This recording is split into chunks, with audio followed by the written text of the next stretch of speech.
13 বছরের শিশু ধর্ষণ মামলার যাবজ্জীবন সাজাপ্রাপ্ত পলাতক আসামি মমতাজ জলদাসকে গ্রেফতার। তথ্যচিত্র কায়সার সৌরভ অভি। মিরসরাইয়ের জোরারগঞ্জ থানার 13 বছরের এক শিশুকে ধর্ষণ মামলার সাজাপ্রাপ্ত পলাতক আসামি মমতাজ জলদাসকে গ্রেফতার করেছে rapid action battalion RAB ৭।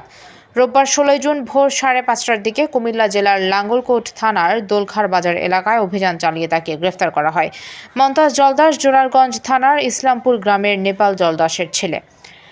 RAB ৭-এর senior সহকারী পরিচালক মিডিয়া মোহাম্মদ শরীফুল আলম বলেন, আসামি মমতাজ জলদাস 2015 সালে 13 বছরের শিশুকে বিভিন্ন প্রলোভন দেখিয়ে ধর্ষণ করে এলাকা ছেড়ে পালিয়ে যায়। পরবর্তীতে মামলা রুজু হওয়ার পর সে গ্রেফতার এড়াতে চট্টগ্রাম, কুমিল্লা সহ দেশের বিভিন্ন স্থানে দীর্ঘ 9 বছর আত্মগোপন করেছিল। গ্রেফতার আসামির বিরুদ্ধে পরবর্তী আইনানুগ ব্যবস্থা গ্রহণের জন্য তাকে সংশ্লিষ্ট থানায় হস্তান্তর করা হয়েছে বলে জানান তিনি। কায়সার সৌরভ অভির তথ্যচিত্রে